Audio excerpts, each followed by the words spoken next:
Oke ya, baik. Izin saya memulai ulang kembali. Ya, Bismillahirrahmanirrahim. Assalamualaikum warahmatullahi wabarakatuh. Waalaikumsalam warahmatullahi wabarakatuh.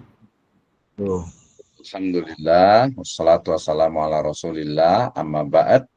Qala Allah Ta'ala fi kitabihil karim, a'udzu billahi minasyaitonir rajim, bismillahirrahmanirrahim, wattini wazzaitun, waturi sinin, wa hadzal baladil amin, laqad khalaqnal insana fi ahsani taqwim, thumma radadnahu asfala safilin, illalladzina amanu wa amilus salihati falahum ajrun ghairu mamnun. Fama yukadzibuka ba'du biddin. Alaisallahu bi ahkamil hakimin. Wa qala Rasulullah sallallahu alaihi wasallam, la yadkhulul jannata man kana fi qalbihi misqalu dzarratin minal kibr aw min kibr. Qala rajulun inna rajula yuhibbu ayyakuna thawbuhu hasanan wa na'luhu hasanatan. Qala innallaha jamilun yuhibbul jamal. Al-kibru batarul haqqi wa ghamtun nas. Amma ba'd fa inna asdaqal hadits kitabullah wa khairal huda hudan nabiyyu sallallahu alaihi wasallam. Inilah gerangan suatu madah, mengarangkan syair terlalu indah, membetuli jalan tempat berpindah, di sanalah iktikaf diperbetuli sudah. Wahai muda, kenali dirimu, ialah perahu tamsil tubuhmu. Tiadalah berapa lama hidupmu, ke akhirat jua kekal hidupmu. Hai muda arif budiman, hasilkan kemudi dengan pedoman. Alat perahumu jua kerjakan, itulah jalan membetuli insan. Ini adalah syair dari syair perahunya Hamzah Fansuri. Baik, terima kasih untuk semua yang sudah hadir pada kesempatan kali ini. Kita akan membahas bersama topik kita hari ini, yaitu terkait dengan etika dan estetika. Menyibak makna etik dan keindahan dalam Islam khususnya. Baik, saya awali dengan firman Allah Subhanahu wa taala dalam surat At-Tin, ya, ayat yang pertama sampai ke 8. Dalam konteks etika dan estetika, saya ambil di surah atau di ayat yang ke berapa? Keempat. A'udzubillahi minasyaitonirrajim. Laqad khalaqnal insana fi ahsani taqwim. Sesungguhnya kami telah menciptakan manusia dalam bentuk yang sebaik-baiknya. The great proportion, ya, satu kreasi agung dari Allah Subhanahu wa taala, ya. Kalau kita lihat manusia itu apa? Kalau Imam Ibnu Katsir menyebutkan fi ahsani taqwim, yakni fi ahsani jismihi, ya, dari sisi jisemnya, dari sisi jasadnya. Manusia diberikan dua kaki, bisa berjalan, ya, diberikan mata dua, kiri dan kanan, ya, kemudian ada hidung menghadap ke bawah, kemudian juga telinga dan lain sebagainya. Seluruh anggota badan itu adalah the great proportion, itu adalah satu, ya, ahsan, ya, satu sebaik-baik atau satu keindahan yang luar biasa karena ciptaan dari Allah Subhanahu wa taala. Oke, kemudian, ya, selain itu nanti sebenarnya banyak ayat yang lainnya kita akan bahas juga. Yang berikutnya adalah hadis dari Nabi SAW, ini riwayat Muslim, ini terkait dengan estetika, ya.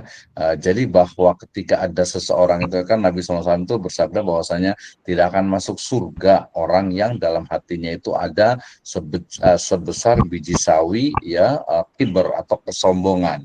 Maka kemudian seorang sahabat bertanya, wahai Rasulullah, sungguhnya ada seorang laki-laki yang dia itu suka memakai pakaian yang bagus, yang kalau zaman sekarang itu namanya stilis gitu, ya, estetik lah gitu, ya. Kemudian juga na'alnya itu, sendalnya itu, kalau sekarang berarti ya sepatunya gitu juga hasanah, ya, jadi bagus dan estetik lah gitu, ya.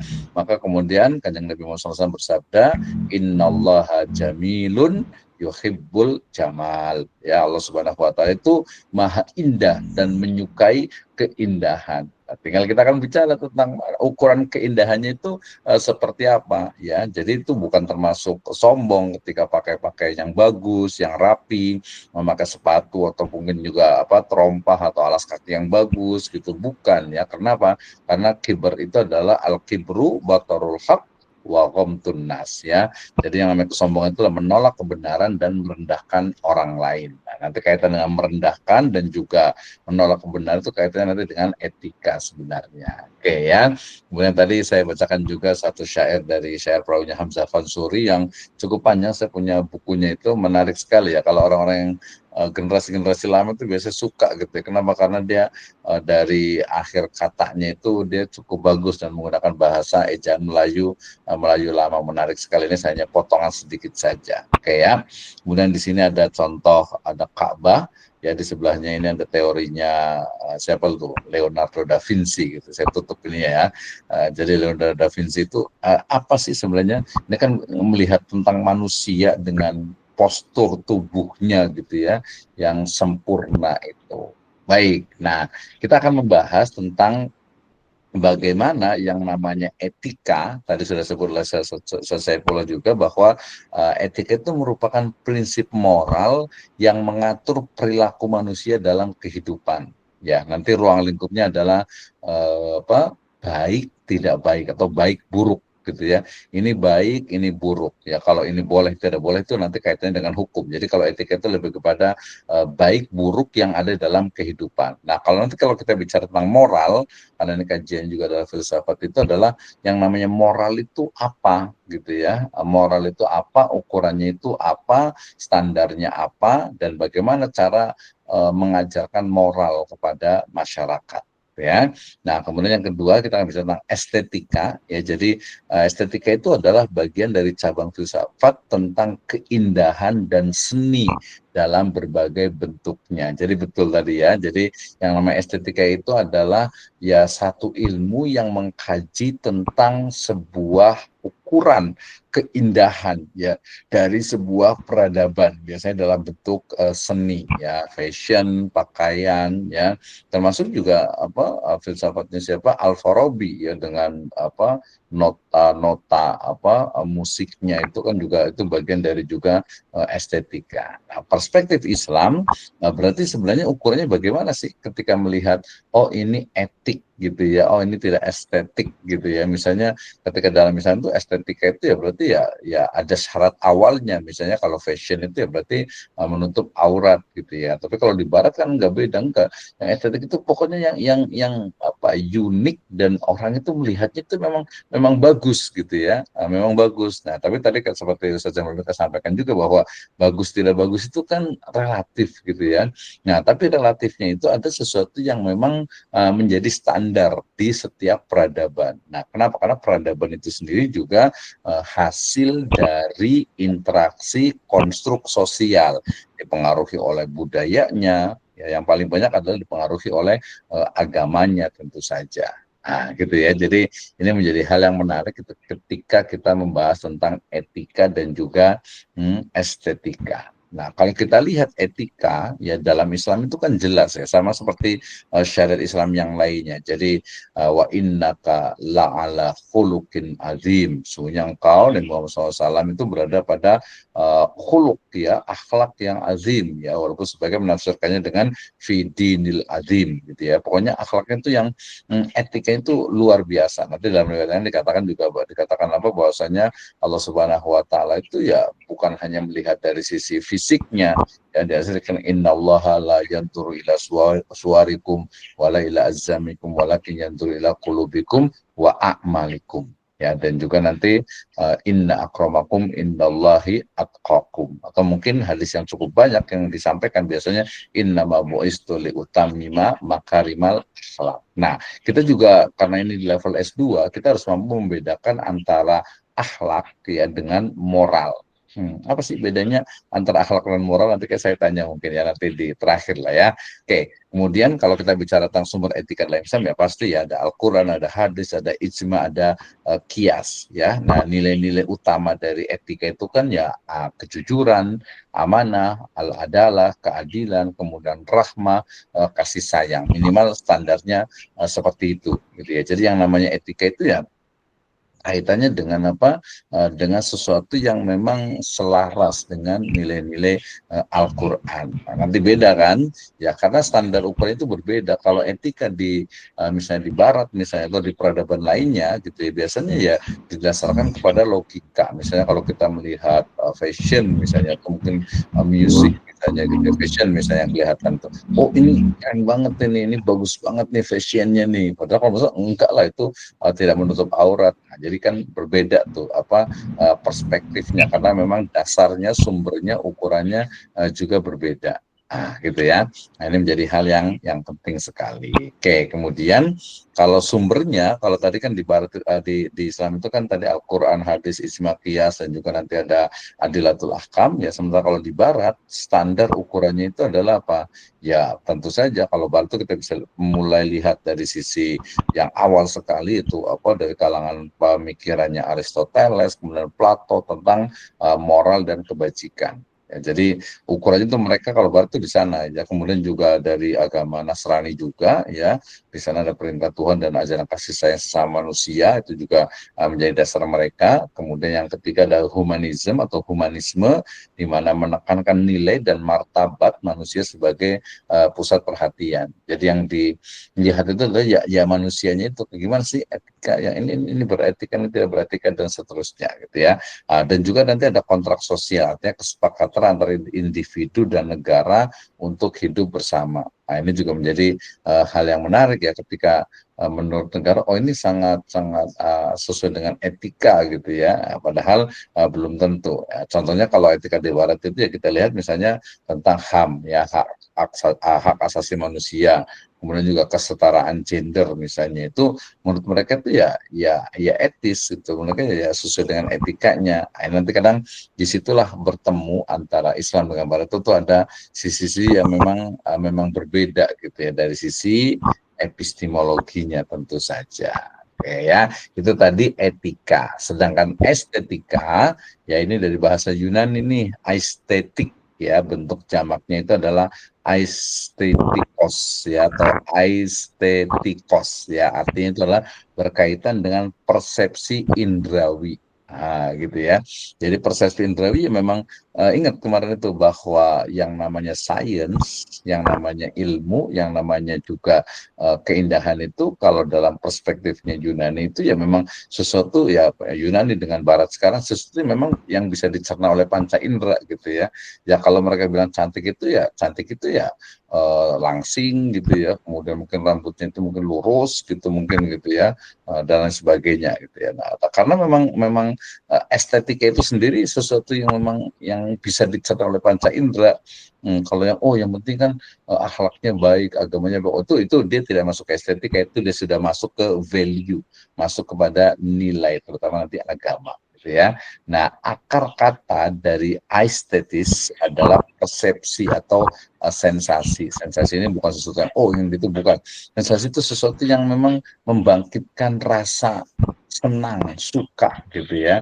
Misalnya nih, ada yang mungkin sukanya itu kalau orang gunung biasanya itu suka jalan-jalan itu ke pantai. Ya, kalau orang pantai suka jalan-jalannya itu ke gunung gitu ya. Orang kota senangnya jalan-jalan itu ke desa. Orang desa senang jalan-jalannya itu ke kota. Itu memang sesuatu yang sesuatu yang memang lumrah gitu ya, lumrah bahwa karena tiap hari lihat gunung ya bosen lah gitu, pengen lihat ke lautan gitu. Banyak orang Bogor lah jalan-jalan itu ya ke mana tuh ya ke pantai selatan gitu ya, ke sana lah pokoknya ke Pelabuhan Ratu lah gitu ya. Nah, itu sesuatu yang memang lumrah gitu ya. Sehingga estetika itu bisa dipahami sebagai berkaitan dengan persepsi atau sensasi yang diterima melalui indera atau pencerapan oleh panca indera. Jadi persepsi kita nih ketika melihat ya, atau mungkin juga mendengar gitu ya, mendengar tentang istilahnya itu yang bisa dicerna oleh panca indera. Misalnya nih, kalau dalam Islam itu kan kita kayaknya sih mungkin mendengar ya ayat suci Al-Quran ketika dibacakan. Nah, ketika dibacakan itu kayaknya orang juga seru, oh tahu nih, misalnya bacaannya siapa tuh, Syekh Abdurrahman As-Sudais misalnya, oh bagus gitu ya.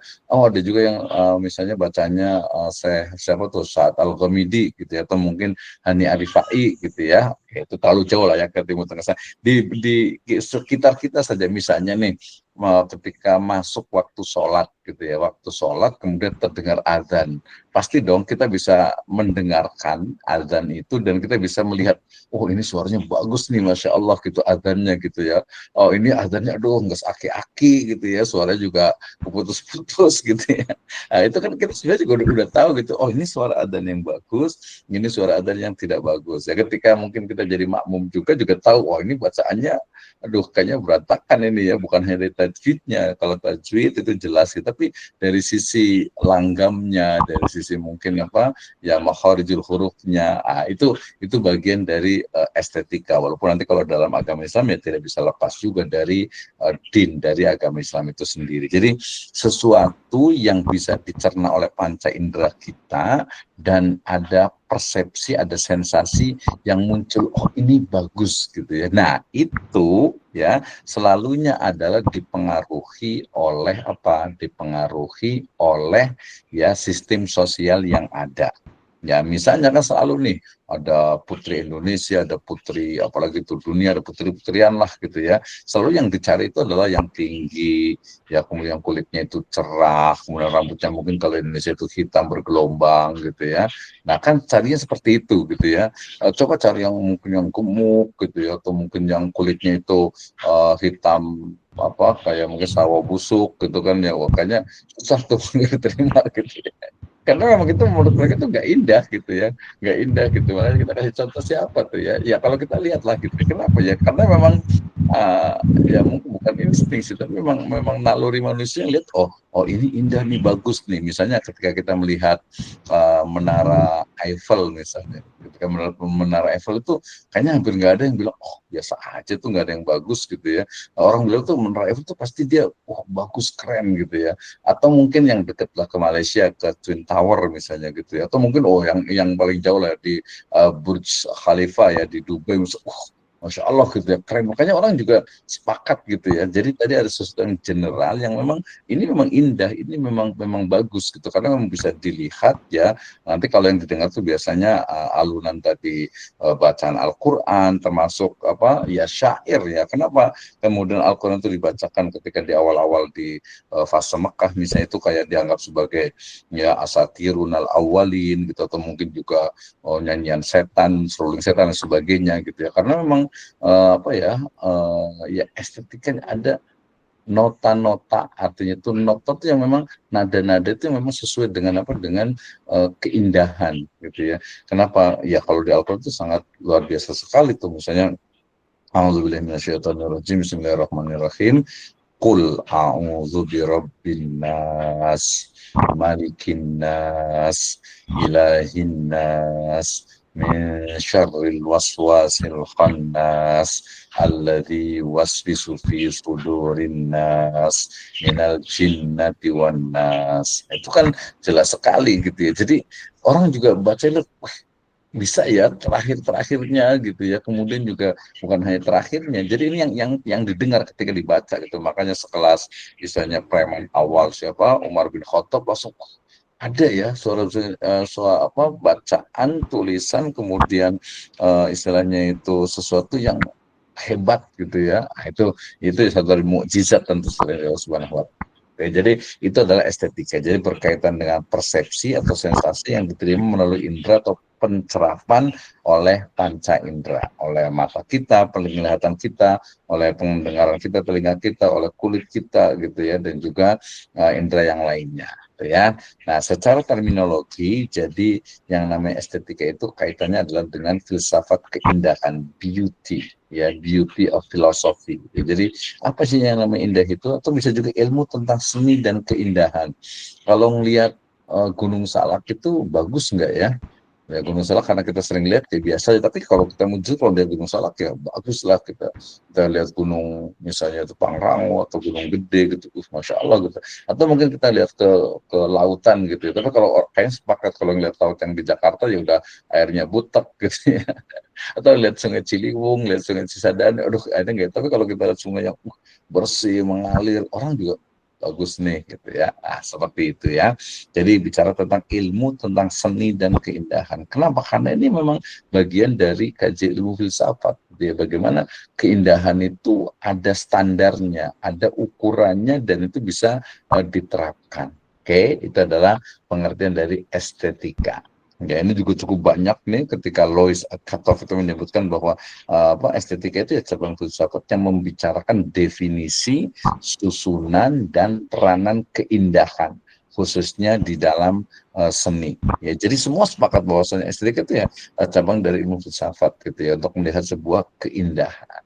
Oke, ini pengertian secara terminologinya. Ini juga ada William Haverson, ada Van Meter Ames juga, ada Jerome Stolnitz, dan juga ada The American Society for Aesthetic. Ya, di Amerika itu sampai ada The American Society ya for Aesthetic. Jadi masyarakat Amerika untuk estetika. Jadi semua penelaahan mengenai seni dan bermacam-macam pengalaman yang berhubungan dengan itu dari suatu sudut pandang filsafati, ilmiah, dan teoritis lainnya termasuk psikologi, sosiologi, antropologi, sejarah kebudayaan, kritik seni, dan pendidikan. Nah, gitu ya. Jadi satu hal yang menurut saya ya mungkin ini biasanya di level kalau kita merujuk ke teorinya Abraham Maslow misalnya itu dari mulai kebutuhan dasar ya setelah kebutuhan dasar terpenuhi baru dia memerlukan adanya satu seni, satu hal yang bisa memuaskan dari istilahnya itu rohaninya. Ya, jadi kan kalau teori kebutuhan manusia itu kan kebutuhan yang fisik dulu gitu ya, sandang, pangan, papan gitu ya. Setelah itu terpenuhi, apalagi ini. Nah, biasa di karangan orang yang sudah tidak berpikir lagi tentang makan, sudah cukup, kemudian tempat tinggal sudah ada, pakaian sudah ada gitu, semua kebutuhan dasar sudah ada, maka mereka akan mencari yang lainnya. Nah, ini sebenarnya terjadi pada orang-orang yang ada di Yunani ketika makanan sudah ada, minuman sudah ada, pakaian sudah ada, tempat tinggal sudah ada, semua kebutuhan dasar, kebutuhan fisik itu sudah terpenuhi. So, what's next gitu ya? Apa setelah itu? Maka mereka mencari kepuasan dalam bentuk rohani atau spiritual. Ya, mungkin kalau kita lihat sekarang itu ya banyak sekali nih di Indonesia ataupun di dunia orang-orang yang mereka dari sisi keduniaan itu sudah cukup gitu ya. Nah, akhirnya kemudian mereka ya kalau mereka mendapat hidayah, mereka akan masuk ke dalam Islam. Banyak ya tokoh dunia yang kemudian masuk ke dalam Islam. Kenapa? Karena mereka bukan butuh lagi tentang harta gitu, tidak, tapi bagaimana ya kepuasan dari spiritualnya itu, kebutuhan jiwanya ya, kebutuhan jiwanya itu bisa terpenuhi. Nah, ini menarik nih ya. Tadi kita bicara tentang spiritualitas timur sebenarnya. Nanti kita bisa gabungkan juga lah ya. Jadi itu kemudian yang berikutnya itu adalah aktualisasi. Sehingga ketika rohani jasmani sudah terpenuhi, kemudian rohani sudah terpenuhi, maka berikutnya adalah ada aktualisasi diri, ya. Oke, kemudian, nah ini yang dimaksud dengan apa? Keindahan, the beauty. Apa itu keindahan? Ya, kalau dalam arti luas itu keindahan ya bisa keindahan alam, ya keindahan seni, keindahan moral juga gitu ya, keindahan intelektual, dan juga ada keindahan yang sifatnya itu absolut atau mutlak gitu ya. Misalnya kalau kita ya jelas ya kita sebagai seorang Islam gitu ya ketika kita melihat Ka'bah ya mungkin ya kalau Ka'bahnya itu tidak ditutup dengan kiswah gitu ya mungkin seperti biasa gitu ya. Jadi dia hanya bangunan kemudian istilahnya itu ada kayak semacam batako atau hebel gitu ya itu aja gitu ya.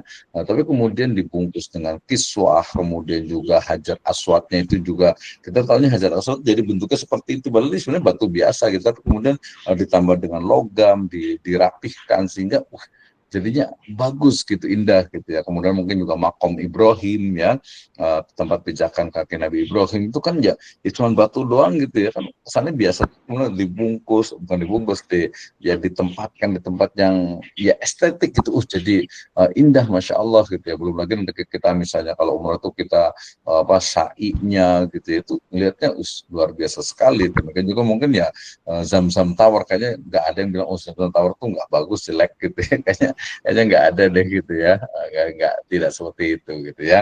Kayak Masjid Nabawi juga ya lebih lagi ya, luar biasa sekali itu ya. Kayak jadi keindahan itu ya banyak macamnya gitu ya. Kemudian kalau bicara tentang estetis murni, itu biasa menyangkut pengalaman estetis dari seseorang dalam hubungannya dengan segala sesuatu yang dicerapnya. Tadi, jadi estetis itu kadang memang dipengaruhi oleh lingkungannya gitu ya, oleh lingkungannya. Dan ini kadang berbeda-beda. Misalnya kalau di beberapa wilayah Indonesia Timur misalnya gitu ya, ketika bertemu gitu ya, kemudian dia akan dia akan salaman ya, jabat tangan, kemudian cium pipi kanan, cium pipi kiri, cium kening misalnya kan.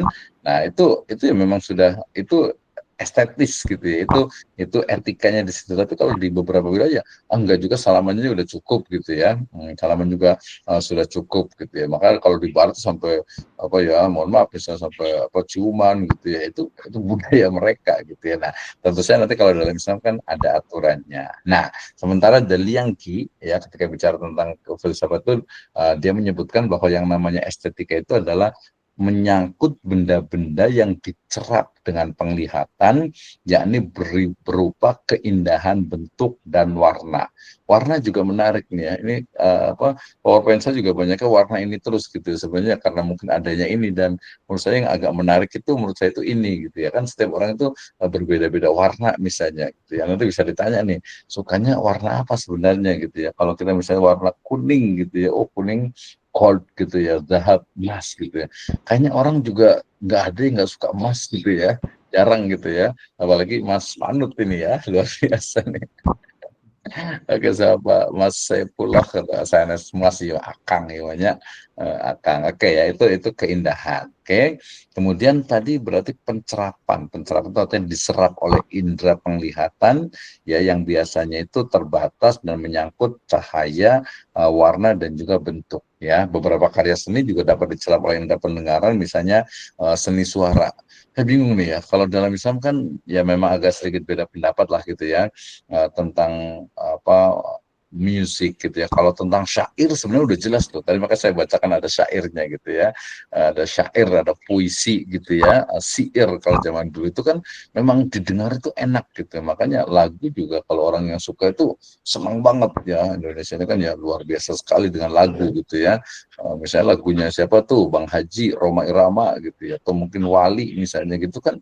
Ya apa ya, ya kalau mau jujur mungkin didengarnya itu ya memang enak gitu ya. Nah, definisi enaknya itu apa nih gitu ya. Jadi ada teori-teori yang memang orang Indonesia itu sukanya itu nadanya itu yang seperti ini gitu ya. Kalau orang Arab itu sukanya begini, orang Eropa seperti, tapi nanti ada yang universal.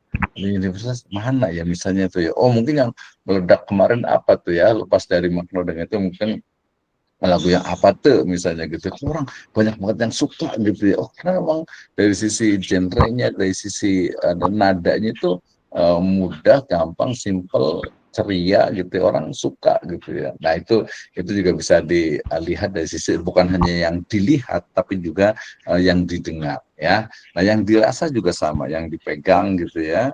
Yang dipegang juga bisa juga. Nah, kenapa kalau Plato itu menyebut watak yang indah dan hukum yang indah?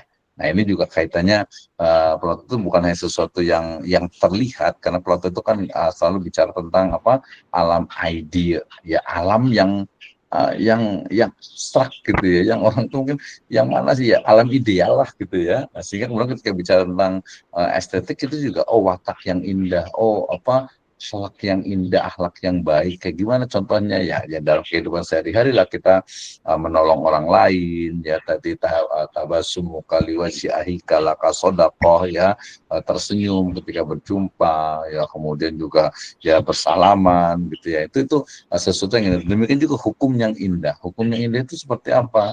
Ya bukan berarti istilahnya itu kejam, tidak gitu ya. Hukum yang indah itu ya memang hukum yang sesuai dengan apa? Dengan ya istilahnya itu apa yang terjadi, hukum yang memang diterapkan atau ditegakkan sesuai dengan apa ya, kalau kita bilangnya nyebut Allah Subhanahu wa taala gitu ya. Saya seperti itu ya. Sementara kalau Aristoteles lebih melihat sesuatu yang baik dan juga menyenangkan. Tadi ya kan indah, senang lihatnya gitu ya.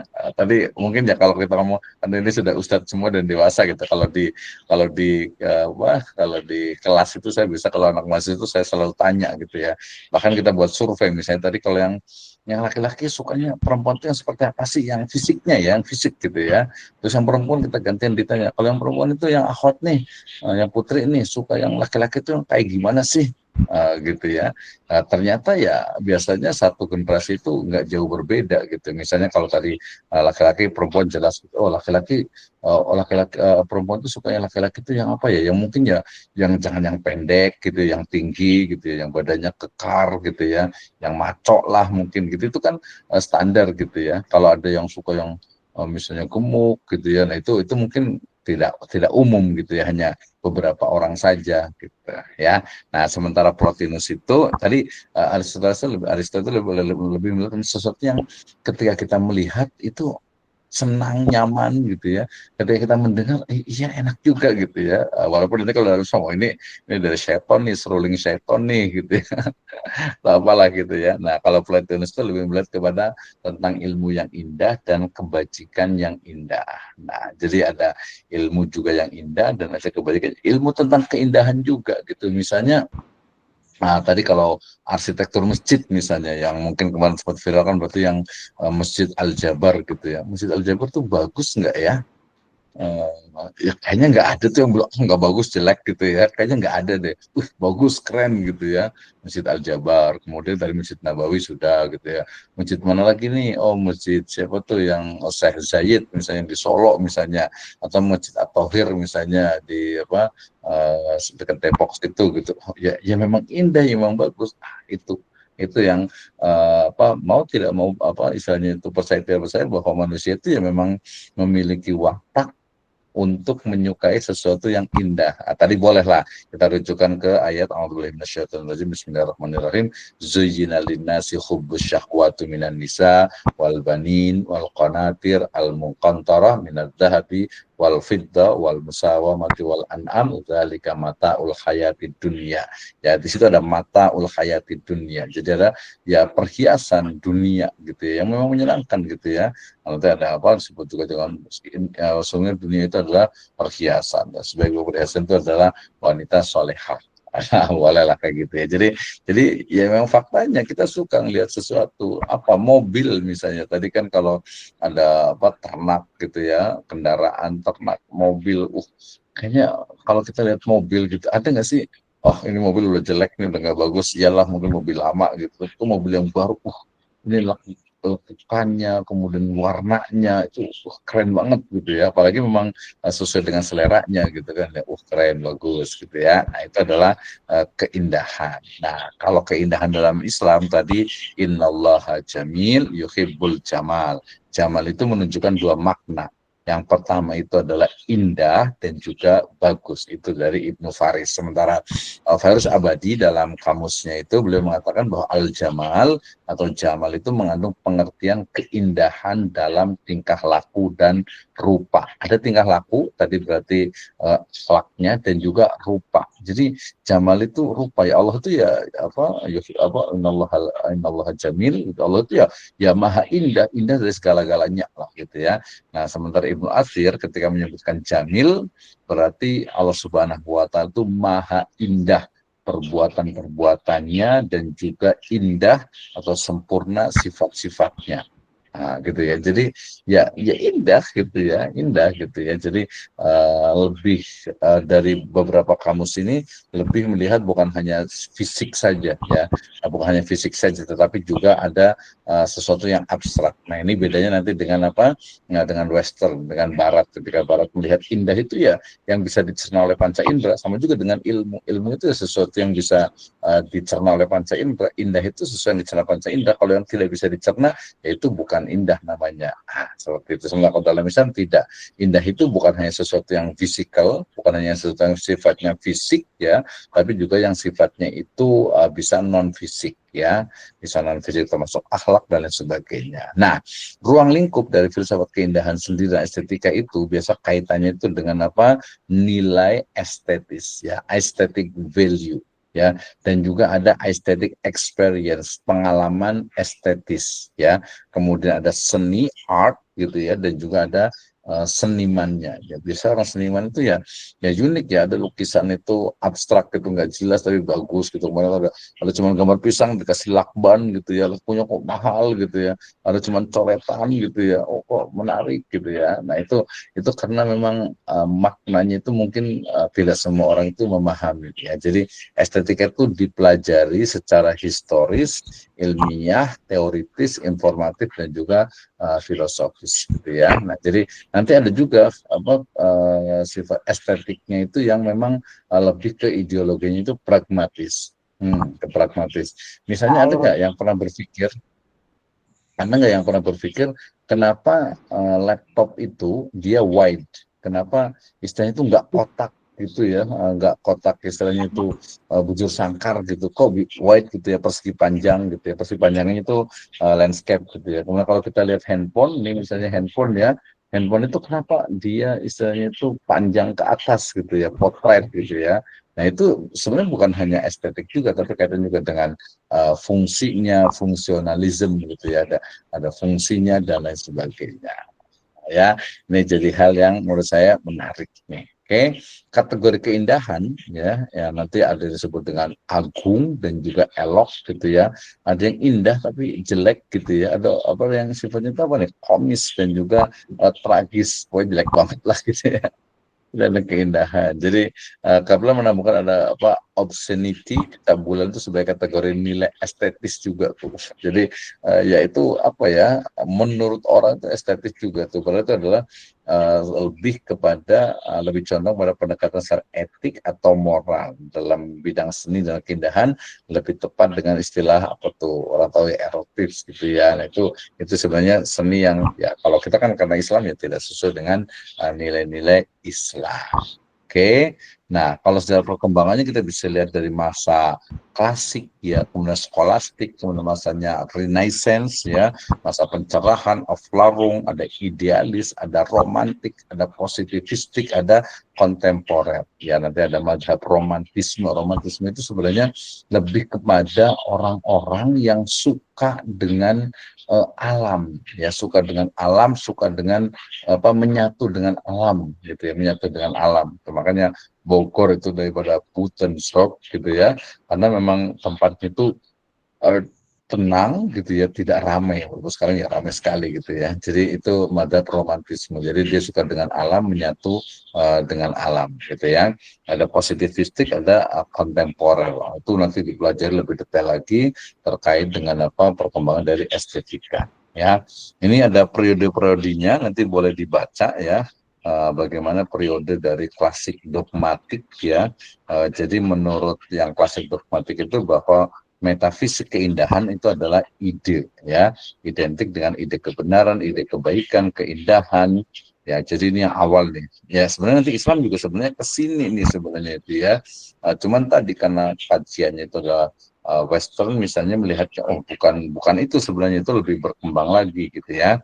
Nah kemudian ini kalau di Socrates menyebutnya keindahan yang sejati itu ada di dalam jiwa atau roh ya. Raga hanya merupakan pembungkus keindahan, keindahan bukan merupakan sifat tertentu dari suatu benda, tetapi sesuatu yang ada di balik bendanya itu yang bersifat kejiwaan. Nah, kemarin kita sudah sempat belajar ya bahwa baik itu Plato, Socrates, Aristoteles itu memang lebih melihat kepada sesuatu yang bukan hanya yang fisik ya, tapi juga yang abstrak, yang non fisik, sehingga kemudian bicara tentang keindahan juga oke, ada keindahan yang sifatnya fisik gitu ya, tapi yang lebih utama itu adalah keindahan yang sifatnya itu non fisik ya, walaupun Plato menyebutnya fase pertama itu ada tadi orang yang tertarik pada suatu benda atau tubuh yang indah. Fase kedua itu kecintaan terhadap norma moral yang konkret. Ketika itu baru pada mengetahui jurang yang misalkan antara moral dan pengetahuan, dan orang akan berusaha untuk mencari keindahan dalam berbagai pengetahuan ya. Nah, jadi orang Yunani dulu itu berbicara tentang buah pikiran yang indah dan adat kebiasaan yang indah ya. Nah, itu juga tadi alam ID-nya. Kenapa? Karena kalau kita lihat di Yunani juga ya, kalau kita bandingkan dengan sekarang itu jauh dari etika ya gitu ya, jauh dari etika gitu ya. Nah, ini bicara tentang Aristoteles, ini periode skolastik ya. Ketika bicara tentang Thomas Aquinas misalnya menyebutkan keindahan itu ada tiga. Yang pertama ada integrity or perfection ya, keutuhan dan atau kesempurnaan. Ada proportion or harmony, perimbangan atau keserasian, dan juga brightness or clarity, kecemerlangan atau kejelasan. Ini yang proportion of or harmony ya, keserasian, perimbangan. Ini tadi yang kaitannya dengan manusia sebenarnya itu. Jadi yang namanya serasi itu kayak gimana ya? Ya kita bayangkan kalau manusia matanya satu gitu ya, kayak Dajjal gitu ya. Dajjal juga matanya dua, yang satu buta gitu ya. Ketika hidungnya mungkin ngadepnya itu ke atas atau rata gitu. Sekarang orang banyak yang di body building gitu ya, builder gitu ya. Itu ya, itu kan nggak sesuai dengan fitrah manusia gitu. Kemudian ketika misalnya apa, oh telinganya dipotong aja, nggak usah pakai daun gitu ya, jangan pakai daun lah, kasih ranting aja gitu ya. Ya itu juga ya yang nggak indah, karena manusia memang diciptakan tadi dilakon khalaqnal insana fi ahsani taqwim, seperti itu gitu. Kalau merubah ya akhirnya malah tidak proporsional lagi gitu ya. Ini masa renaissance, masa kelahiran kembali ya, di mana makna keindahan di situ lebih kepada sesuatu yang sifatnya itu apa, bicara tentang apa misalnya itu apa gerakan apa bidang seni ya. Pada periode ini seni itu menjadi titik perhatian mengenai estetika secara luas. Ini ada Marsilio Visimo ya, dan juga tokoh-tokoh kita lihat ada ya, termasuk juga yang ini ya, orang bilang oh, lukisan paling bagus itu ya lukisannya Mona Lisa misalnya gitu ya, di Leonardo da Vinci misalnya gitu ya. Itu bener nggak sih gitu ya? Kayaknya yang bilang nggak bagus juga jarang juga nih. Ini masanya Aufklärung ya, kemudian ada periode idealis ya, ini juga ada aliran filsafat nilai juga, nanti saya sharekan ya, nanti boleh dengarkan dari saya.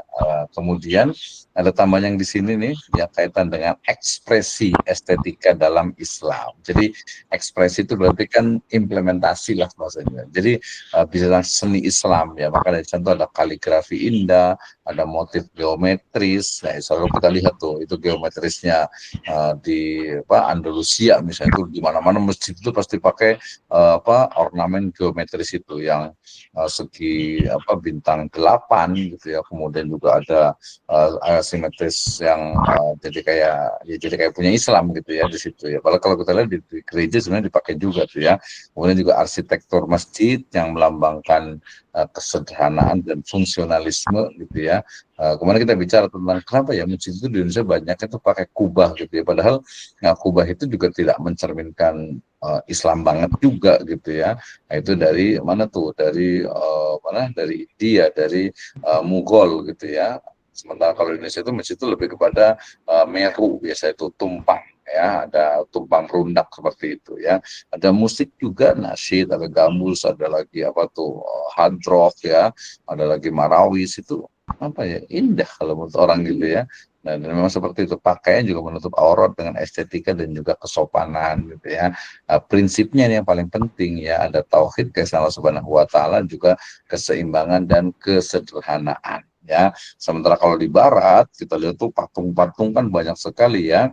Mereka lebih seni itu ya misalnya lukisan, rupa, patung klasik dan juga musik orkestra yang berdinamika. Ya, saya bikin orkestra gitu ya. Arsitektur gaya gotik, renaissance dan juga arsitektur modern inovatif. Jadi arsitek juga masih menarik ya. Kemudian juga mode misalnya beragam gaya, tren, ekspresi individu dalam berpakaian.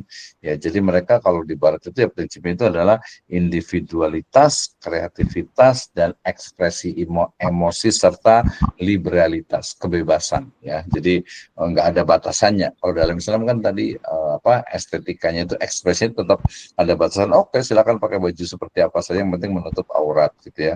Oke, masjid silakan mau model apa saja, yang penting nanti ada aturan misalnya tidak seperti gereja gitu ya. Kemudian di dalamnya juga apa mengandung unsur-unsur yang fungsionalisme dan seterusnya ya. Ini ekspresi dari estetika di Barat. Kemudian perbedaannya di mana ya? Kalau Islam kesederhanaan dan menghindari pemujaan berlebihan dalam seni gitu ya. Misalnya agak susah juga ya ketika kita bicara tentang patung ya. Patung itu di mana-mana gitu ya sekarang ini gitu ya. Jadi mungkin nanti bisa diindikan lah baik secara fikih ataupun secara estetikanya gitu ya. Nah, kemudian kalau Barat itu ya terbuka terhadap representasi figuratif dan ekspresi individual. Kalau dalam Islam kan ada beberapa pendapat ya tentang patung gitu ya. Kalau yang jelas kan patung yang bukan dari agama Islam gitu ya. Kemudian yang kedua simbol-simbol salib misalnya, simbol-simbol yang dari agama lain itu kan jelas gitu ya.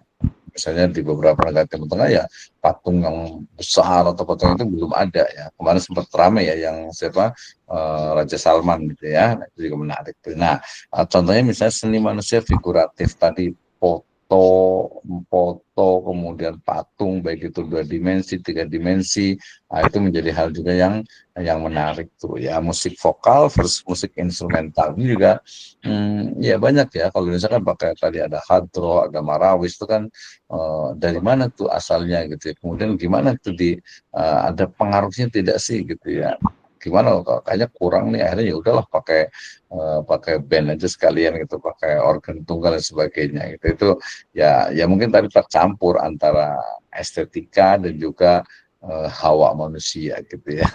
Nah, titik temunya dari etika dan estetika itu sebenarnya dia memang memengaruhi dari perilaku ya. Etika dan estetika itu membentuk cara bertindak dari manusia, ya kan? Nah, ketika kemudian etikanya, oh ini benar nih, misalnya dia seorang pelukis, misalnya, saya ngelukis bebas lah, terserah ini kan seni untuk seni. Ada, misalnya bukan seni untuk seni, tapi seni untuk Allah Subhanahu Wa Taala untuk ibadah, ya. Karena mencari kebaikan dan keindahan, keduanya berupaya menciptakan hidup yang bermakna dan indah gitu ya. Kenapa sih misalnya ini kan alhamdulillah ya kalau kita diberikan rumah gitu ya. Rumah kita kan pasti diatur caranya gimana gitu ya. Sederhana apapun atau oh kita pengen rumahnya begini nih, ruang tamunya begini, mungkin dikasih lukisan gitu ya. Kalau tadi lihat rumahnya Pak Panut itu dikasih apa tuh di ininya ya, itu kelihatan oh orangnya kayaknya jiwa seni nih gitu ya. Dan juga mempromosikan nilai positif. Ya biasanya gunakan bersama untuk menguatkan pesan moral dan juga seni ya. Kemudian tantangan dan harmonisasi ya ini kaitan dengan etika dan estetika tentu saja kaitannya itu dengan pluralisme budaya. Ya, sekarang ini ya luar biasa ya berbagai budaya itu kan bertemu walaupun sebenarnya dari dulu gitu ya. Jadi ya mestinya kita mampu untuk menghadapi keragaman dan relativisme dalam nilai. Misalnya ini nih kalau kita nonton apa tuh Master Chef misalnya gitu ya yang kelihatan tuh ya. Mohon maaf menyebutkan ini. Master Chef itu kan apa tuh kalau yang laki-laki itu pasti ya kebanyakan biasanya itu kalau nggak telinganya itu pakai anting gitu ya, kemudian pasti tatoan gitu ya. Ya menurut mereka sih ya seni gitu ya. Tapi kan kalau dalam Islam tidak seperti itu. Nah kita juga harus tapi banyaknya orang Islam juga gitu ya. Nah itu satu hal yang memang kita dihadapkan dalam kehidupan sehari-hari. Ya, kita harus menjaga tuh. Ya kemudian dialog antar peradaban membangun saling pengertian dan toleransi antar budaya. Nah ini kadang sering nih ada kemarin teman itu buat sebuah penelitian. Jadi kalau kita umat Islam kan harus toleransi gitu ya. Nah, gimana dengan agama lain? Apakah mereka juga toleransi ke Islam gitu ya? Misalkan ada istilah hormati orang yang hormati orang yang tidak berpuasa. Jadi orang puasa harus dihormati gitu ya. Sementara orang yang nggak puasa nggak menghormati orang yang puasa gitu. Itu sering terjadi clash of civilization biasanya itu ya. Kemudian hidup harmonis mencari titik temu untuk koeksistensi berdampingan secara damai. Ini memang ya jadi PR ya, mulai dari hak asasi manusia, kemudian juga tadi keberagaman, ya pluralisme budaya, itu kan menjadi sebuah realitas saat ini. Apalagi mungkin kalau yang di wilayah-wilayah tertentu mungkin nggak ada masalah ya, karena mungkin mayoritasnya itu muslim gitu ya. Tapi kalau yang udah di perkotaan, kompleks tertentu, atau mungkin di luar, mereka itu kan sudah istilahnya itu apa ya, sudah berdialog dengan banyak sekali kebudayaan. Sehingga gimana nih misalnya ya, kalau saya sering ke Singapura misalnya, yang dekat aja gitu ya. Di Singapura itu kita lihat ya, misalnya anak perempuan itu yang satu pakai jilbab, yang satu pakai ya celana pendek paling cuma 5 cm gitu, celana jeans gitu ya. Itu ada orang Islam juga gitu ya. Nah itu, waduh, ini ya seperti itu di Indonesia juga mungkin sama juga gitu ke depan. Jadi bagaimana kalau dalam konteks pendidikan agama Islam ya, berarti kita harus membekali betul-betul nih anak-anak kita nih ya. Nah kesimpulannya ya, nanti kita diskusi dalam 15 menit ke depan, bahwa etika dan estetika Islam dan Barat memiliki persamaan dan juga perbedaan penting ya. Persamaannya adalah dari sisi ada hal-hal yang sifatnya itu global ya, misalnya berbuat baik kepada orang tua, menghormati tamu, menghormati sesama manusia gitu ya, itu persamaannya. Perbedaannya juga kalau estetika di Barat itu ya lebih kepada sumbernya adalah akal mereka, rasio mereka gitu ya. Jadi ukurannya itu adalah ya pemikiran mereka, pemikiran manusia. Sementara dalam Islam itu bukan hanya pemikiran manusia, tapi wahyu yang pertama justru dari Allah Subhanahu wa Ta'ala. Nah, memahami ini kunci untuk toleransi dan kerjasama lintas budaya. Jadi kita memahami inti, maksudnya ya. Jadi memahami inti kunci dari toleransi dan kerjasama lintas budaya. Kita mau nggak mau ya memang harus bertoleransi gitu ya, harus toleransi dan juga kerjasama pada bidang-bidang tertentu. Nanti pada bidang lainnya ya tidak boleh. Ya dikatakan wa ta'awanu 'alal birri wat taqwa wa la ta'awanu 'alal ismi wal 'udwan. Kemudian mengapresiasi keindahan dalam berbagai ekspresi budaya akan memperkaya hidup kita. Ini gambarnya juga ini indah nggak kayak gini ya. Kalau orang Islam bilang pasti nggak indah lah begini gitu ya. Karena memang sudah tidak indah, karena memang estetika kita itu dibangun dari spiritualitas atau kepercayaan ya, keimanan kita kepada Islam dan kepada Allah Subhanahu wa Ta'ala. Oke, baik. Teman-teman semuanya, itu kaitannya dengan etika dan estetika, maka kesimpulannya adalah bahwa yang namanya etika ataupun estetika itu kaitannya dengan bagaimana kita sebagai seorang muslim itu betul-betul memahami sebuah etika, sebuah adab, sebuah akhlak, dan juga makna dari sebuah keindahan. Ya, keindahan di sini ada siapa nih? Oh, ada Pak Ilham Anwar Wahid. Ini apa ya?